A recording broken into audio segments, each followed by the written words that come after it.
소리 났다.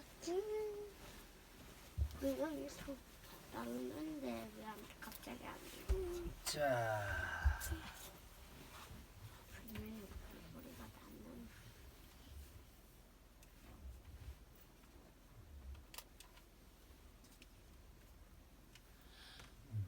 양치기 소년과 늑대. 봤는데 또 봐? 들으면서 자. 어느 작은 마을에 양치기 소년이 살았어요. 소년은 아침마다 양을 물고 산에 올라갔어요. 온종일 풀을 뜯어먹는 양을 지키다가 저녁이 되면 다시 마을로 내려왔어요. 매일매일 똑같았지요. 어느 날 오후였어요. 소년은 나무 그늘 아래 벌렁 누워 양들을 쳐다보았어요.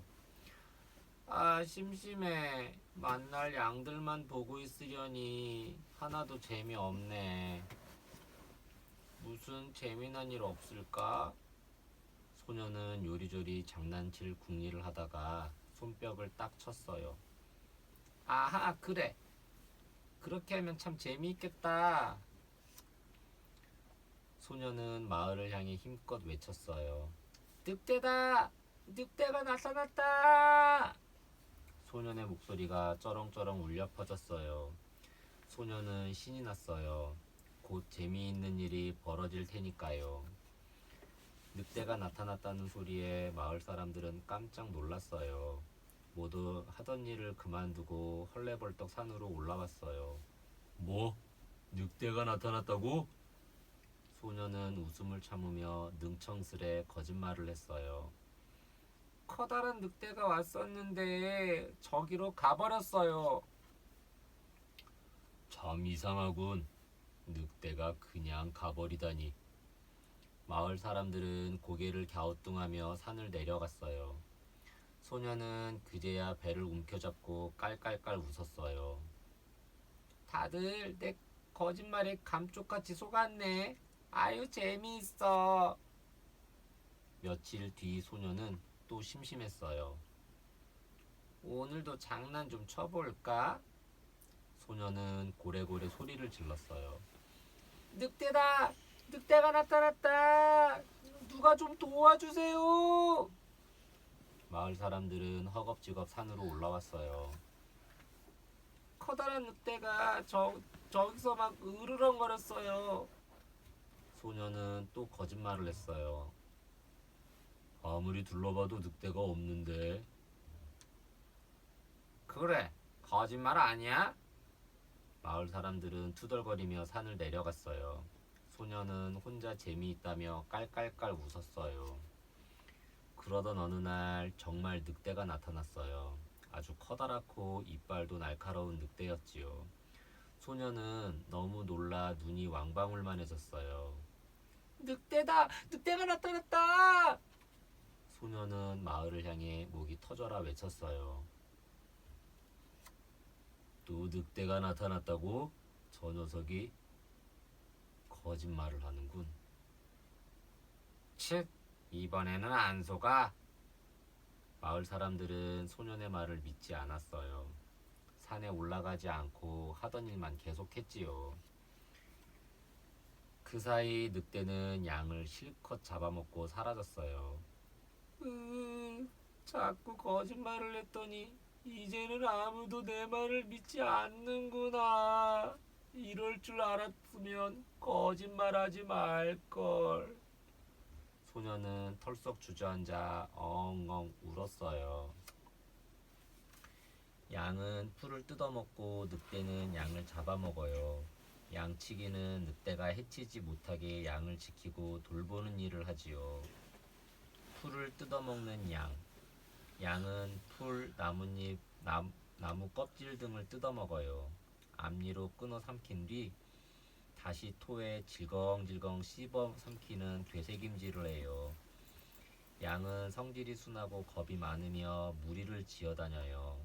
늑대 같은 사나운 짐승이 공격하면 꼼짝없이 잡아먹힌답니다.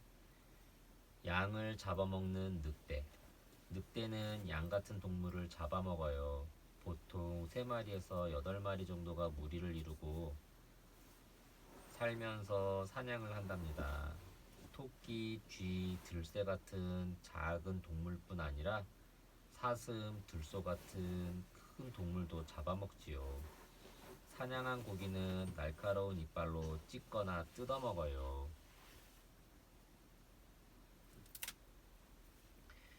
양치기 소년과 늑대는 양을 돌보던 소년이 마을 사람들에게 늑대가 나타났다고 몇 번이나 거짓말을 했더니 정말 늑대가 나타났을 때에 아무도 소년의 말을 믿지 않았다는 이야기입니다. 이 이야기를 통해 정직한 태도가 얼마나 중요한지 깨달을 수 있습니다.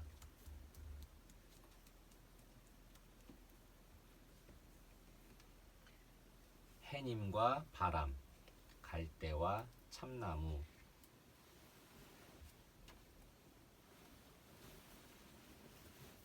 해님과 바람. 어느 날 바람이 해님에게 으스댔어요. 세상에서 내가 제일 힘이 세. 내가 입김을 불면 뭐든지 날아가 버리지. 해님이 빙그레 웃으며 말했어요. 과연 그럴까? 바람이 발끈해서 소리쳤어요. 뭐? 누가 더 센지 한번 겨뤄볼래? 마침 나그네가 길을 지나고 있었어요. 저 나그네의 외투를 벗기면 이기는 걸로 하자. 바람과 해님은 내기를 했어요. 먼저 바람이 입김을 후 불었어요. 바람이 불자 나그네는 모자를 푹 눌렀었어요. 바람은 더 세게 입김을 훅훅. 어이쿠, 웬 바람이 이렇게 매섭게 분다. 나그네는 외투 깃을 꽉 움켜잡았어요. 바람이 입김을 세게 불면 불수록 나그네는 외투를 더 꽁꽁 여몄지요. 바람은 그만 힘이 모두 빠졌어요. 안 되겠다. 이제 내가 해볼게. 해님이 따스한 햇볕을 쨍 내리쬐었어요. 날씨가 왜 이러지? 갑자기 더워지네. 나그네는 모자를 벗고 외투 단추를 풀었어요. 해님은 활짝 웃으며 더욱 따뜻한 햇볕을 쨍쨍. 나그네가 땀을 뻘뻘 흘리기 시작했어요. 아유 더워라. 마침내 나그네는 외투를 벗고 얼굴에 흐르는 땀을 닦았어요. 해님은 바람을 보며 싱긋 웃었어요. 어때? 힘이 세다고 언제나 이기는 건 아니지? 바람은 슬그머니 도망가 버렸어요. 갈대와 참나무. 가을 숲속에 살랑살랑 바람이 불었어요. 어머, 시원한 바람이 부네. 갈대는 바람이 부는 대로 이리 흔들 저리 흔들 춤을 추었어요. 갈대 옆에 있던 참나무가 혀를 차며 말했어요. 넌 이렇게 약한 바람에도 휘청휘청하니? 난 아무리 센 바람이 불어도 끄떡없는데. 으하하하. 갈대는 미소를 지으며 흔들흔들 춤만 추었지요. 그날 밤 거센 바람이 쌩쌩 몰아쳤어요. 참나무는 떡하니 힘을 주고 버텼어요. 그러다 그만 우지끈 하고 허리가 부러졌어요. 어이쿠, 내 허리야. 내가 부러지다니. 아침이 되자 바람이 잠잠해졌어요. 갈대는 바람에 몸을 맡긴 채 살랑살랑 흔들며 서 있었지요. 갈대가 나보다 약한 줄 알았는데. 힘자랑을 했던 참나무는 부끄러워졌답니다. 거센 바람이 불었어요. 갈대는 이리저리 흔들렸고 참나무는 뚝 부러져 버렸지요. 하지만 바람은 갈대와 참나무를 도와주기도 한답니다. 바람에 씨앗을 날리는 갈대. 갈대는 바람이 불 때 씨앗을 멀리 퍼뜨려요. 갈대는 8, 9월이 되면 꽃을 피우고 10월이 되면 가늘고 긴 열매를 맺어요. 열매 속에는 씨앗이 들어있어요. 씨앗 끝에는 솜털 같은 하얀 털이 달려 있어서 바람이 불면 쉽게 날아가지요. 그러다 땅에 떨어져 싹을 틔우고 갈대로 자라요. 바람에 꽃가루를 날리는 참나무. 참나무는 따뜻한 봄이 되면 숫꽃과 암꽃을 피워요. 바람에 날린 숫꽃의 꽃가루가 암꽃의 암술 머리에 붙으면 곧 참나무의 열매인 도토리가 자라요. 가을이 되면 다 익은 도토리가 땅에 떨어져요. 떨어진 도토리 위에 흙이 덮이면 이듬해 싹이 나고 참나무로 자라지요.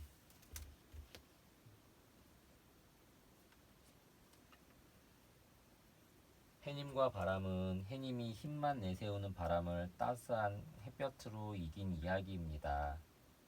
갈대와 참나무는 힘 자랑을 하던 참나무는 바람에 부러지고 흔들리던 갈대는 살아남은 이야기입니다. 이 이야기를 통해 힘으로 해결하기보다 상황에 따라 부드럽게 행동해야 한다는 것을 알 수 있습니다.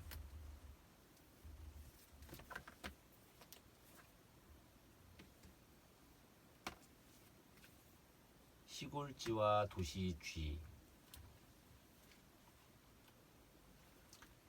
어느 날 도시쥐가 시골쥐를 찾아왔어요. 안녕? 시골이 어떤 곳인지 구경하러 왔어. 잘 왔어, 도시쥐야. 푹 쉬다 가렴. 시골쥐는 도시쥐를 반갑게 맞았어요. 이런, 바닥에 흙이 자꾸 묻잖아. 도시쥐는 꼬리를 쥐고 조심조심 걸었어요. 시골쥐는 도시쥐를 밭고랑에 있는 집으로 데려갔어요. 이런 데서 산다고? 참 볼품없네. 우리 집은 정말 멋진데. 도시쥐는 시골쥐의 집을 둘러보며 구시렁댔어요. 시골쥐는 옥수수와 도토리를 차려냈어요. 먼 길 오느라 배고프지? 이것 좀 먹어봐. 시골쥐는 옥수수를 맛있게 먹었어요. 하지만 도시쥐는 도토리를 딱 한 입 베어 먹었어요. 어떻게 이런 걸 먹고 사니? 도시에는 맛있는 게 잔뜩 있단다. 너 우리 집에 가볼래? 시골쥐는 곧바로 도시쥐를 따라 나섰어요. 도시에는 수많은 사람이 바쁘게 걸어 다녔어요. 뚜벅뚜벅 또각또각, 뚜벅뚜벅 또각또각. 시골쥐는 사람들 발에 밟힐까봐 겁이 났어요. 빵빵! 크게 울리는 차 소리에 깜짝 놀라기도 했지요. 자, 다 왔어. 여기가 우리 집이야. 도시쥐는 으리으리한 집 앞에 멈추었어요. 우와, 진짜 멋지다. 시골쥐는 눈이 휘둥그레졌어요. 그런데 큰 개가 문을 지키고 있어서 이 구멍으로 들어가야 해. 시골쥐는 도시쥐를 따라 집 안으로 들어갔어요. 도시쥐의 집에는 온갖 음식이 가득했어요. 시골쥐야, 먹고 싶은 대로 실컷 먹으렴. 와, 도시에서는 정말 맛있는 걸 먹는구나. 시골쥐가 입을 벌려 막 먹으려 할 때였어요. 벌컥 문이 열리더니 사람이 들어왔어요. 얼른 숨어 시골쥐야. 시골쥐는 도시쥐를 따라 의자 밑으로 달아났어요. 에구머니나, 하마터면 사람에게 잡힐 뻔했어. 시골쥐는 의자 밑에서 벌벌 떨었어요. 사람이 나가고 겨우 숨을 돌릴 때였어요. 이번에는 무서운 고양이가 나타났어요. 도시쥐와 시골쥐는 후다닥 구멍 속으로 숨었어요. 고양이가 눈을 번뜩이며 구멍을 들여다봤어요. 시골쥐는 무서워서 숨도 쉴 수 없었지요. 고양이는 한참 뒤에야 사라졌어요. 도시쥐와 시골쥐는 살금살금 구멍 밖으로 나왔어요. 시골쥐야, 시골쥐야, 이리 와, 다시 먹자. 하지만 시골쥐는 고개를 절레절레 저었어요. 너무 무서워서 못 먹겠어. 누가 또 올지 모르잖아. 좀 아슬아슬하긴 해도 어디서 이렇게 맛있는 걸 먹겠어? 도시쥐가 쩝쩝 치즈를 먹으며 말했어요. 아니야, 나는 밭고랑에서 먹는 도토리가 훨씬 맛있어. 시골쥐는 그 길로 시골로 돌아왔어요. 저만치 낯익은 밭고랑이 보였어요. 시골쥐는 가슴을 쫙 펴고 활짝 웃었어요. 그래, 맘 편히 사는 이곳이 제일 좋아. 시골쥐는 시골에서 살고 도시쥐는 도시에서 살았어요. 쥐는 어디서나 쉽게 볼 수 있는 동물이에요. 쥐는 또 어떤 특징이 있을까요? 어디든 사는 쥐. 쥐는 논이나 밭, 들판, 집안, 창고 등 먹이와 물이 있는 곳이면 어디든 살아요. 쥐의 보금자리는 10에서 20cm 정도의 그릇 모양이에요. 천조각, 잣나무까지, 종이, 지푸라기 등 주위에서 얻을 수 있는 온갖 재료를 사용해 보금자리를 지어요. 새끼를 낳으려 할 때와 겨울 준비를 할 때 가장 활발하게 집을 짓지요. 앞니로 물건을 깎는 쥐.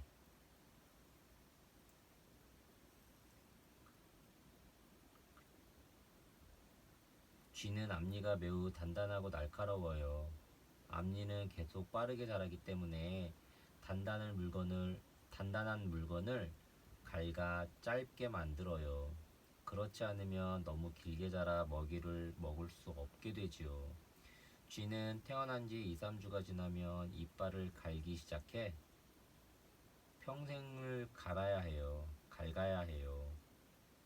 쥐는 플라스틱, 나무, 알루미늄, 전선, 시멘트 등 거의 모든 물건을 갈른답니다. 시골쥐와 도시쥐. 도시쥐를 따라온 시골쥐가 사람과 고양이를 피해 도망다니다 결국 시골집으로 되돌아오는 이야기입니다. 이 이야기를 통해 다른 사람이 아무리 좋다고 해도 내가 좋지 않으면 아무런 소용이 없다는 것을 알 수 있습니다.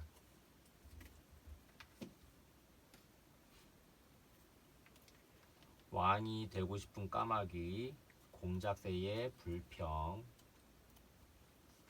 왕이 되고 싶은 까마귀.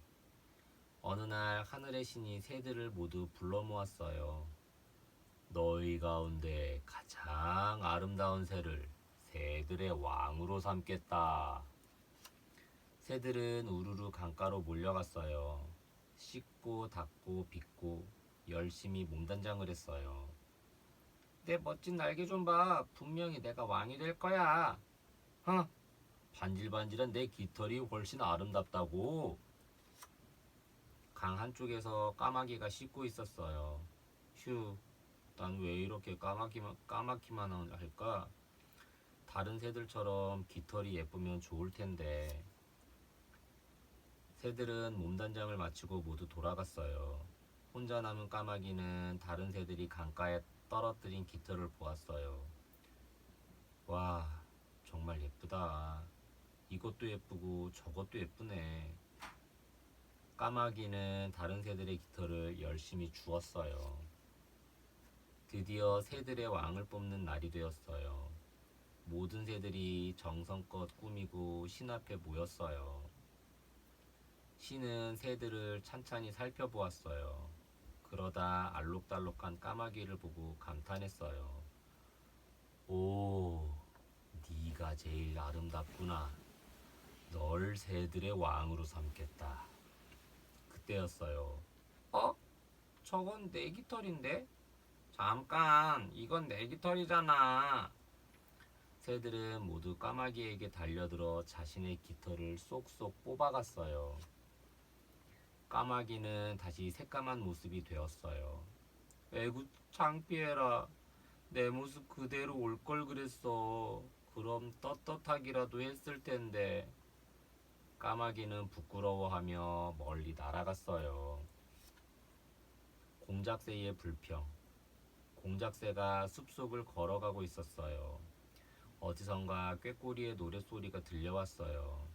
공작새는 가던 길을 멈추고 노래를 들었어요. 우와, 꾀꼬리 목소리는 정말 예쁘구나. 내 목소리도 저러면 얼마나 좋을까? 그때 독수리가 큰 먹이를 잡아 날아갔어요. 공작새는 그 모습을 무척 부러워했어요. 우와, 독수리는 정말 힘이 세구나. 큰 먹이도 턱턱 잡을 수 있어서 좋겠다. 공작새는 여신을 찾아가 투덜거렸어요. 저는 왜 목소리도 형편없고 힘도 약한가요? 그 대신 너는 아름다운 꽁지를 가지고 있잖니.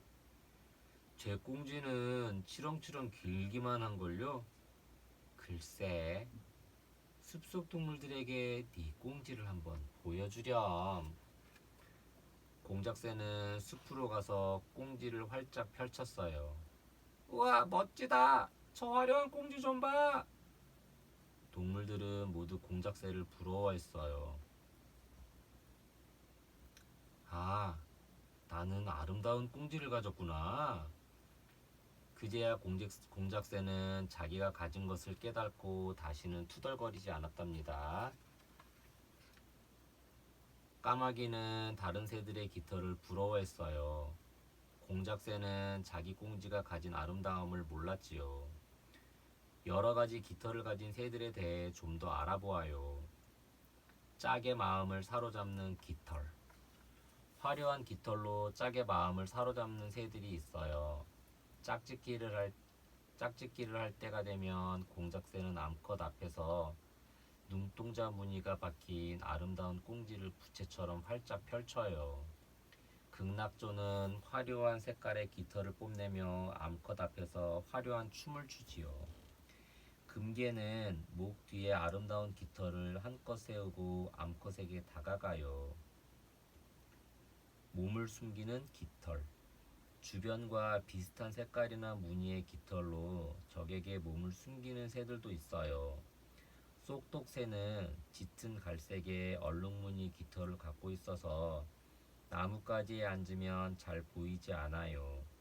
흰 올빼미는 눈처럼 하얀 깃털 덕분에 눈밭에서는 잘 보이지 않지요.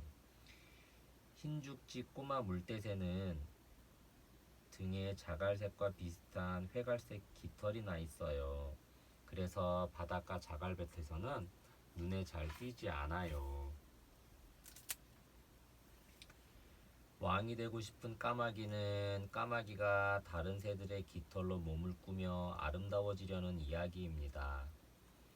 공작새의 불평은 늘 불평만 하던 공작새가 꽁지를 편 뒤에야 자신의 아름다움을 깨닫는 이야기입니다. 이 이야기를 통해 나의 소중함과 가치를 알아야 한다는 것을 알 수 있습니다.